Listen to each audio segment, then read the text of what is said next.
Hey everyone, so today's case is another serial killer case. This particular killer has been compared to much more well-known ones and may have even been more dangerous, but a lot of people don't even know his name. Let's talk about Paul John Knowles. Paul John Knowles was born on April 25th, 1946 in Orlando, Florida, into a family that would ultimately include 7 people in 3 rooms. Knowles would say in a later interview that there was a lack of caring in his family, and that the worst thing to happen to him was just being born at all. According to Knowles' brother Clifton, there was physical abuse in the family, and he said that if the family had been around today, all the children would have been taken away. And Paul John Knowles did spend some of his youth in foster care. At some point, he was sent to the Dozier School for Boys, also known as Florida State School for Boys. This institution in the Florida Panhandle sounds like something straight out of a horror story. A lot of boys were sent there for serious crimes, others for things like smoking at school. Out of the about 300 boys sent there, 81 of them died on the grounds. Physical abuse, sometimes abuse that led to death, was often alleged as well. Knowles was arrested for the first time around 1965 when he was either 18 or 19. He'd kidnapped a police officer who stopped him after a traffic violation. After this, he drifted around a lot and was frequently in and out of jail, mostly for theft. In 1972, while he was in jail yet again, he met Angela Kovic when they became prison pen pals. He told her he was in prison for a drug violation, but it was actually for burglary. Angela was married at the time, but her marriage was rocky, and she and Knowles quickly started a romantic relationship. They were even planning on getting married until Angela called the whole relationship off a few years later when the two met in person. Knowles had flown out to Angela Kovic's home state of California to finally meet up, but upon seeing him, she claimed he had an aura of fear. She put him on a plane back to his native Florida and started working on repairing her marriage. After his breakup with Angela Kovic, Knowles was once again arrested in Florida after stabbing a bartender. He was sent back to jail, but on July 26, 1974, he escaped. This escape would start the crime spree he's best known for.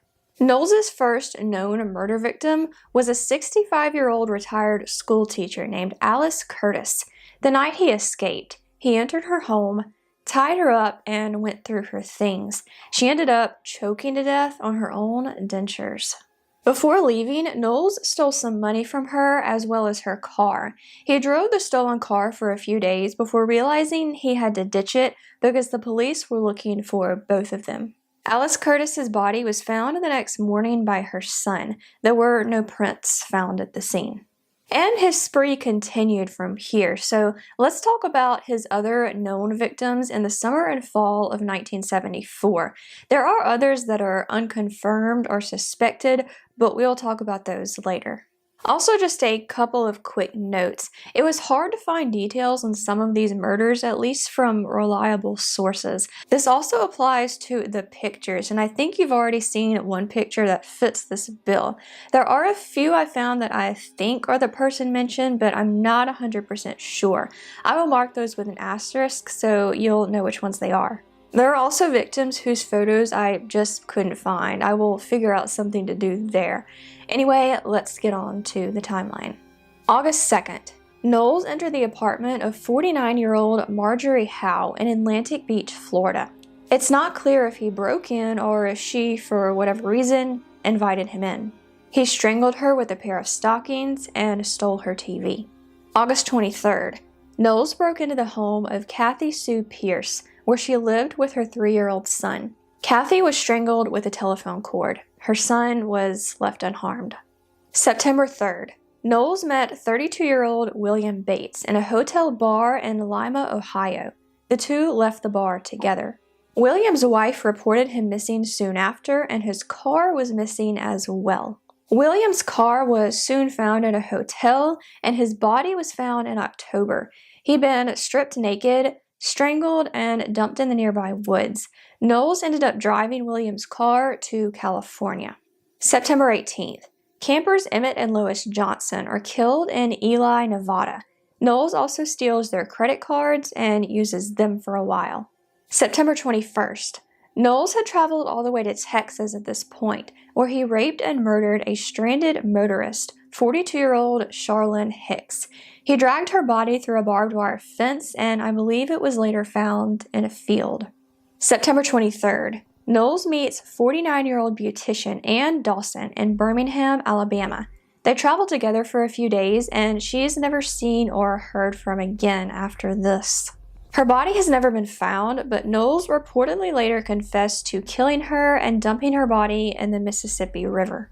October 16th. Knowles made his way up to Connecticut, where he tied up, raped, and strangled Karen Wine and her daughter Dawn in the town of Marlborough. He also stole a tape recorder from them. He is still driving William Bates's car at this point. October 18th or 19th. Knowles knocked on the door of 53-year-old Doris Harvey in Woodford, Virginia. When she answered, he went inside, somehow managed to get his hands on her husband's shotgun, and shot her. He then somehow removed his fingerprints from the gun. After this murder, he made his way back down to Florida and either picked up or kidnapped a couple in Key West. He was later stopped for a traffic violation, and after this, let the couple go. Then he went to see his lawyer, Sheldon Yavitz, who suggested that he surrender, but Knowles refused. He knew his capture was inevitable, and due to the crimes he committed so far, he figured he would probably get the death penalty, and apparently he wanted to go out fighting. And he didn't even slow down after this. One of his most talked about and gruesome murders occurred on November 7th, 1974 in Milledgeville, Georgia. During the night, Knowles broke into the home of Carswell Carr, who was home with his 15-year-old daughter, Mandy. Carr's wife was out of the house at the time, working a night shift. Now retired investigating officer James Josie, who worked on the Carr murders, said it was the bloodiest crime scene he'd ever seen. Carr had been stripped naked and stabbed between 25 and 27 times with a pair of scissors, and even ended up bleeding through the mattress. However, it's not clear if his death was a result of the stab wounds or a heart attack. Different sources said different things. Mandy Carr was strangled with a pair of stockings, and another pair was found stuffed inside her mouth. Both of them had their hands tied behind their backs. The inside of the house was a mess. Books, mirrors, photographs, and even furniture had been thrown around. A lot of things were also missing from the home, including most of Carswell's clothes, credit cards, his briefcase, shaving kit, keys, and a watch and clock that belonged to Mandy. Carswell Carr's wife found the scene the next morning when she got home from work. An exact time of death couldn't be determined. It was only known that the murders happened sometime during the night while she was gone. Shortly after the murders, a cashier at a store reported that a young man had bought a tape recorder and blank tapes with what turned out to be stolen credit cards. These cards were later confirmed to belong to Carswell Carr. In early November, just after the Carr murders, Knowles was at a hotel bar in Atlanta, Georgia, where he met reporter Sandy Fawkes. He introduced himself to her as Daryl Golden. Fawkes later described Knowles as a dreamboat and a cross between Robert Redford and Ryan O'Neal. Their meeting sparked a 3-day fling. He gave her the watch that had belonged to Mandy Carr, and the pair even drove all the way to Miami together, a distance of over 600 miles. During their time together, he asked Sandy Fawkes if she'd ever consider writing a book about him. The idea seemed crazy to her at the time, I assume because they'd only known each other for a couple of days. He also told her he thought he was going to die within a year because of something he'd done. He said the things he'd done would make international news, though he didn't specify what they were. When news about the Carswell murders came out, she saw him clipping a newspaper article about it, and he told her he had friends in the area.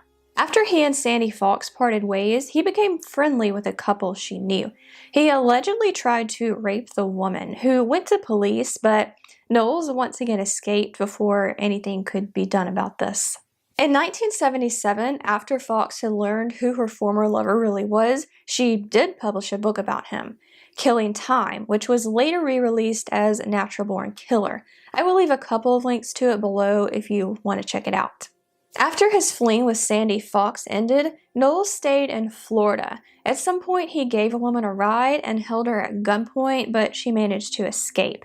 He abandoned the car he'd been in and then arrived at the West Palm Beach home of Beverly Mabee and her sister, Barbara Tucker. Barbara's son was also in the house at the time. I assume he lived there as well. Just another quick note, most sources referred to Barbara as Barbara Tucker, but she gave an interview later where she was referred to as Barbara Abel and said it was her married name. I'm not sure where Tucker came from, but that's what I'll call her from here on out, just for clarity's sake. Beverly was the only sister home at the time, and Knowles attempted to gain entry inside by posing as an IRS agent named Bob Williams.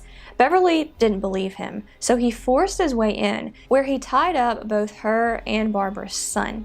Beverly has cerebral palsy and has some trouble doing things on her own. When Barbara got home from work, she found her sister, as well as her son, who was still young enough to be in school, tied up. Knowles kidnapped Barbara and drove her in her own car over 60 miles north to Fort Pierce. They checked into a hotel and, at Knowles' insistence, posed as a married couple. Knowles left her in the hotel room and she managed to get free. Back in West Palm Beach, Beverly and her nephew also escaped, and the latter went to a neighbor's house who contacted police. An alert was put out in the area for an armed and dangerous kidnapper. By this point, police were already on Knowles' trail, having tracked the stolen credit cards through 37 states. When they interviewed Barbara Tucker, she was able to identify Knowles through photographs. Police were also able to locate Sandy Fawkes, who, of course, was shocked to find out who her former fling really was. She turned Mandy Carr's watch over to police. But police still couldn't find Knowles. They thought he might be hiding in Jacksonville with family or friends. Then, on November 16th, Florida State Trooper Charles Campbell recognized Barbara and Beverly's stolen Volkswagen in Perry, Florida, and pulled Knowles over. Knowles somehow managed to overpower and kidnap Campbell and took both him and a businessman named James Meyer hostage. From there, he drove north toward Georgia. The next day, Knowles ran a roadblock in Stockbridge, Georgia. The car was wrecked when he drove it into a tree, and from there he set off on foot, making his way into the nearby woods. None of this went unnoticed, of course, and Knowles was wounded in police pursuit, but managed to get away. His hostages weren't with him at the time, but some items belonging to them were found in the car he had wrecked. A team of over 200 men, along with dogs and helicopters, set out to look for him. Knowles initially took refuge in an abandoned farmhouse where he found a shotgun and a few shells, but he couldn't stay long. The police were still looking for him. He made his way out and tried to take another hostage, Hunter David Clark, but Knowles' new shotgun didn't work, and Clark was able to use his own gun to keep Knowles from escaping until police arrived. Knowles was arrested that day and taken to Macon. He was eventually charged with 7 counts of murder, though he was suspected in at least 12. As we'll learn later, he almost certainly killed even more. Paul John Knowles had been on the run for 5 months. He drove over 20,000 miles through 25 states and had victims in Georgia, Florida, Texas, Connecticut, and Nevada. And Knowles wasn't exactly warm or cooperative after his arrest. Said James D. Josie, who handled the Georgia investigation, Knowles had the coldest eyes. He could see right through you. He had no qualms about killing. After Knowles was arrested, he gave something to his lawyer that isn't often involved in these cases: tapes. These tapes, which are often referred to as his kill tapes, had been recorded by Knowles throughout his spree and detailed confessions of him killing 16 people. It reminds me a little bit of the movie The Poughkeepsie Tapes, except I'm pretty sure these were just audio recordings and not videos. Sheldon Yavitz, his lawyer, claimed he didn't listen to the tapes and had no idea what was on them. Police hoped there was something on the tapes that could help them find the still missing hostages. Yavitz initially refused to hand over the tape, citing attorney-client privilege. He was jailed for contempt of court, and for some reason I'm not 100% sure of, his wife was jailed as well. I don't know if she was helping him or if there was something else going on. Police were eventually able to get their hands on the tapes, though they were later destroyed in a flood. Knowles also refused to tell police what had happened to his hostages, seeming to enjoy the attention of the media members that had gathered outside the police station. At first, investigators thought Campbell and Meyer could still be alive somewhere. But on November 21st, their bodies were found in the woods by a hunter. They'd both been handcuffed to a tree and shot in the head, and they'd been dead since pretty soon after being taken hostage. On December 18th, Knowles was scheduled to be transferred to a higher security prison, but first, he promised to show police where he'd buried Charles Campbell's gun. He was driven out to the area he claimed it was in, understandably in handcuffs. On the way, he managed to get his handcuffs off with a paperclip and took the sheriff's gun. The car was wrecked in the struggle, but Paul John Knowles was ultimately shot and killed by Georgia Bureau of Investigation agent Ron Angel. Sheldon Yavitz was skeptical of this story and believed Knowles' death was a straight-up execution by police, but the wrecked car was evidence that the whole incident was unplanned, at least by the police. There was an investigation, and Ron Angel's shooting of Knowles was determined to be in self-defense. So, Paul John Knowles was dead at the age of 28. He killed at least a dozen people, probably more. Some reports even claim he confessed to killing up to 35 people on his so-called kill tapes. But how many other victims could he have had?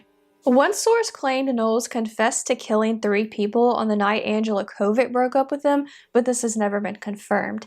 He's also suspected in the rape and murder of a Jane Doe in Nevada in September of 1974. I couldn't find anything else about this case. Knowles also might have been responsible for the deaths of Macon hitchhikers Edward Hillard and Debbie Griffin. Edward's body was found on November 2nd, 1974. Debbie has either never been found or was found the next year. Different sources said different things. I found very little on these murders as well.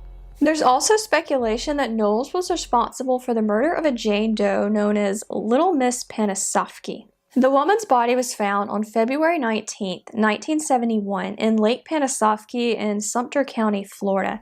She's never been identified, and her case is really interesting if you want to look into it further. So now let's talk about Ima Jean Sanders.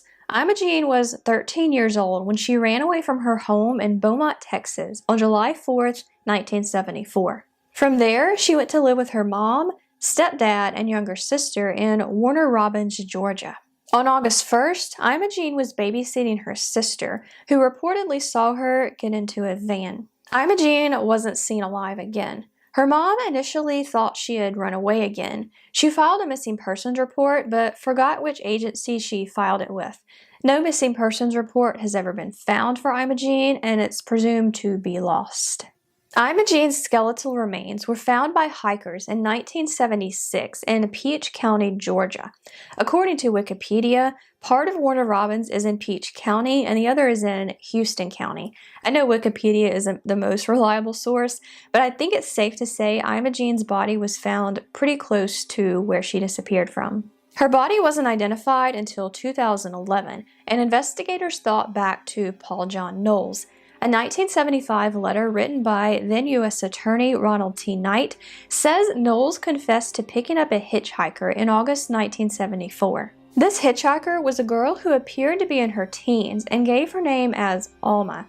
Knowles confessed on his kill tapes to raping and strangling her and leaving her body in the woods. He came back 2 weeks later to find her badly decomposed body and buried her jawbone. There was also a rumor that Knowles confessed in his kill tapes to killing a teenage girl close to Macon, just down the road from Warner Robins.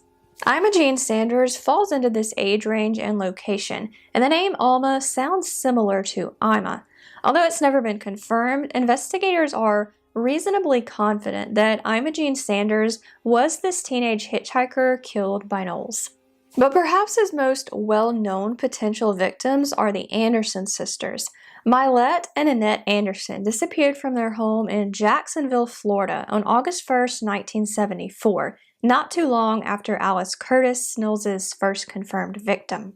11-year-old Annette and 6-year-old Mylette were home alone at night. Their dad was at work and their mom was visiting a relative. The timeline is a little fuzzy from here. One source says their mom called the house at 6:30 and everything was fine, but their dad got home around 7 and said they were gone. Another source pushes this back to the mom calling around 7 and the dad arriving home at 7:30 to find them gone, but either way, they were never seen again. There were no signs of forced entry or a struggle, and the only material object missing from the house was one of Annette's dolls. Some of their neighbors also reportedly spotted either a white car or a yellow van in the Andersons' driveway between 6 and 7 p.m., but nothing else unusual. According to his kill tapes, Knowles abducted and killed 2 girls who matched the sisters' description and buried them at the end of a road. He was also reportedly in the area when they went missing. Annette and Mylette's bodies have never been found. I will include a link below to Annette's Charlie Project page, which has more information about their case. There are also a few other cases of young girls going missing in the same area around the same time. I've never seen them being explicitly mentioned along with Knowles, but it has been speculated that they're connected to the Anderson sisters, so I will include a little bit about them here. Virginia Helm was 12 years old when she disappeared on her way to a store on September 27, 1974. 3 days later, a girl matching her description was spotted in a red car similar to the one witnesses had seen during the search. Her body was found in a wooded area in the city on October 25th of that year. She'd been shot in the head and partially buried, wearing only a blouse. Her case remains unsolved. Rebecca Green was also 12 years old when she also disappeared walking home from a store on October 16, 1974. Her body wasn't found until 1977, close to Fort George Island in Jacksonville. I found very little about her case, so I assume her murder is also unsolved. There's also the case of Jean Sanders, who disappeared on July 21, 1974. She also disappeared while walking home from a store, but according to the Charlie Project, she's not thought to be connected to the Anderson sisters since they disappeared in different parts of the city. Jean's body has never been found. So Paul John Knowles was pretty prolific, but why did he seem to have such bloodlust? Why did he kill so many people so brutally? And why did he kill so randomly with victims of all ages and genders, unlike most serial killers?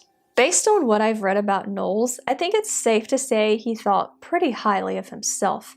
When he first met Sandy Fawkes in an Atlanta bar, he told her about the book Jonathan Livingston Seagull, a book he loved. I admittedly haven't read the book, but from what I have read about it, the title character at the end becomes somewhat of a Christ figure. Knowles' father was a carpenter, just like Jesus and his earthly father, Joseph. Knowles also lied about his age to Sandy Fawkes. When he was 28, he said he was actually 33, the age Jesus is generally thought to have been when he was crucified. There's also been a lot of speculation that Knowles spared both Sandy Fawkes and Barbara Tucker because they worked in media. Fawkes was a reporter and Tucker worked at a radio station. If they were spared, he might have thought they could one day tell his story and give him the notoriety he seemed to want. Knowles clearly enjoyed the attention he got when he was arrested, both from the police and the media. He also said he wanted a book and a movie about his crimes, and for the proceeds from those to be split with his mom. Ironically, despite the prolific and brutal nature of Knowles' crimes, he's nowhere near as well known as he probably wanted to be. When most people think about charming serial killers from the 70s, we go straight to Ted Bundy. James Josie believes Knowles was even more brutal and more vicious than Ted Bundy. Why he isn't as famous is a bit of a mystery. So that's all I have for you today on Paul John Knowles. I certainly hope I'm not contributing to the attention Knowles wanted in life just by talking about him. I do think it's important to share cases like this because you never know what someone could get from them. For me personally, this case serves as a reminder to keep your guard up and not judge people by their outward appearance. Just because someone is attractive and charming doesn't automatically mean they're good. Thanks for watching, and I will see you next time.